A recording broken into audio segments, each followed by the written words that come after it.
सास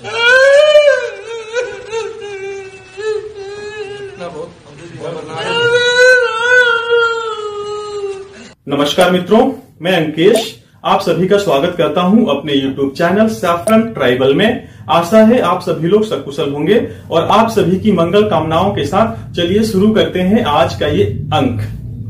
अभी जो वीडियो आप लोगों ने देखा, ये वीडियो है समाजवादी पार्टी से अयोध्या के सांसद अवधेश प्रसाद का।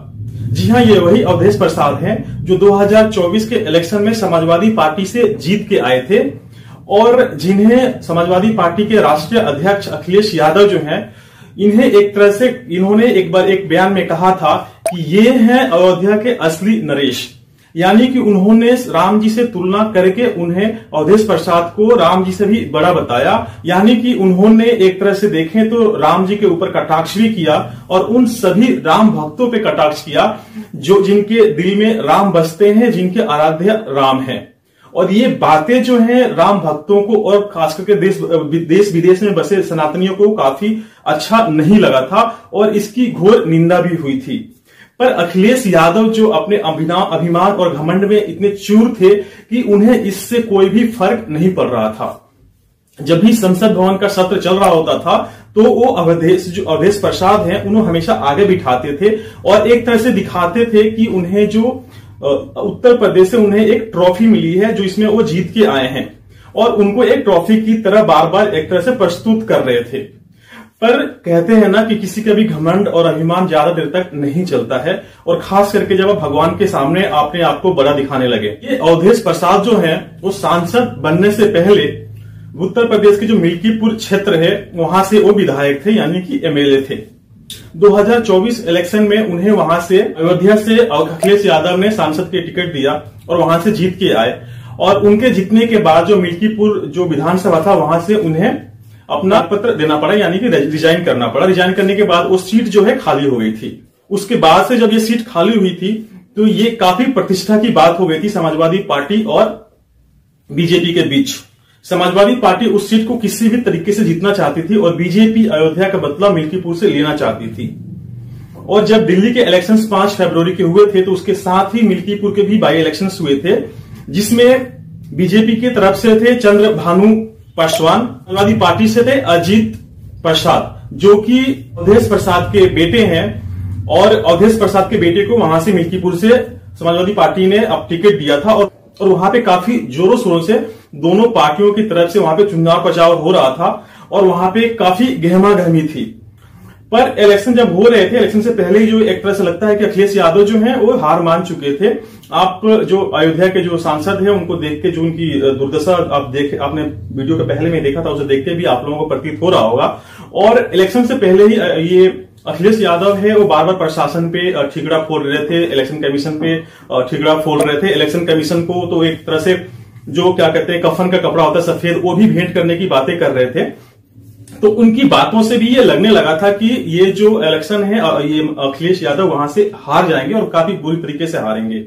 पर जब दिल्ली के इलेक्शंस की जब काउंटिंग हो रही थी 8 फरवरी को, तो उसी दिन मिल्कीपुर का भी जो इलेक्शन हुआ था उसका भी काउंटिंग हो रहा था।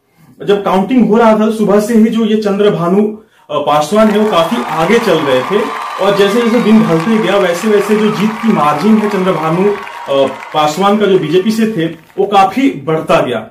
जैसे रिजल्ट अनाउंस हुए उस तब जो चंद्रभानु प्रसाद है उनको लगभग 1,43,000 वोट मिले थे और जो ये अजीत प्रसाद हैं जो कि अवधेश प्रसाद के बेटे हैं उनको लगभग 84,000 वोट पड़े थे और चंद्रभानु प्रसाद जो है लगभग 61,000 वोटों से वहां से विजयी घोषित हुए।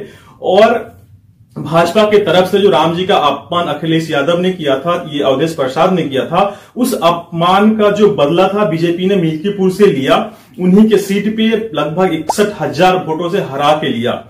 वहां से जैसे ही जो नतीजे थे वो अनाउंस हुए उसके बाद से ही अखिलेश यादव जो है वहां पे धांधली का आरोप लगा रहे थे और जो उनका पुराना रोना होता है ईवीएम का वो रोना रो रहे थे। मिल्कीपुर से जो चंद्रभानु पासवान है इन्होंने जो बदला लिया और राम जी का जो अपमान अखिलेश यादव ने किया था उसका बदला तो उन्होंने ले लिया और अयोध्या का अपमान का बदला जो है वो अखिलेश यादव को बार बार चुकाना पड़ रहा है।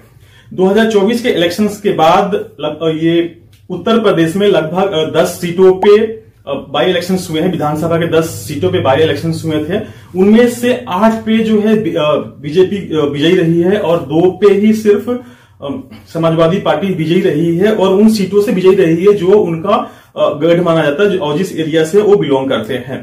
तो एक तरह से देखा जाए तो समाजवादी पार्टी जो है वो 80% सीटों पे विफल रही है और 20% सीट्स पे ही सफल रही है। तो आप लोग देख सकते हैं कि 2024 के जो लोकसभा के इलेक्शंस थे उसके बाद से कैसे धीरे धीरे समाजवादी पार्टी जो है हाशिए पे जा रही है। फिर भी जो ये अखिलेश यादव है, इनका जो घमंड है और जो अभिमान है अभी तक टूटा नहीं है ऐसा लगता है, और बार बार जो उनकी बातों से प्रतीत होता है और उन्हें ऐसा लगता है कि उन्हें जो हिंदुओं का और सनातनियों का जो अपमान करने में मजा आ रहा है और शायद वो पर्सनल ले रहे हैं इन चीजों को, और पर्सनली लेके वो बार बार इस तरह के अपमान और बार बार इस तरह की बेतुकी बातें वो सनातनियों के विरुद्ध और हिंदुओं के विरुद्ध कर रहे हैं। पर शायद वो भूल रहे हैं कि वो भी इसी कम्युनिटी से आते हैं और सिर्फ एक समुदाय विशेष के वोट से वो कभी जीत नहीं सकते और सत्ता में नहीं आ सकते। उनको ये बात नहीं भूलनी चाहिए। अभी तो 2027 का इलेक्शन होना है और उस तभी तक अभी काफी दिन है, पर वो देखना होगा कि आखिर इनकी पार्टी का क्या रुख होता है, इनका क्या रुख होता है। ताकि घोषणा हुई उसके बाद से जिस तरह के सेलिब्रेशन हुए वहां पे, जिस तरह से चंद्रभानु पासवान है उनकी जैसे जुलूस निकाली गई और वहां पे जो लोकल लोग थे, कार्यकर्ताओं का जो कहना था, इस वीडियो में बिल्कुल सही तरीके से झलक रहा है।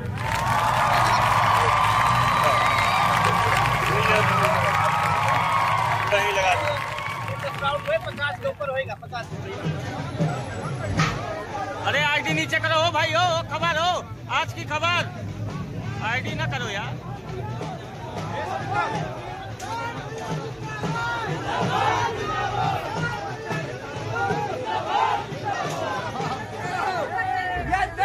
तो ये थी चंद्रभानु पासवान की विजय जुलूस की एक छोटी सी क्लिप।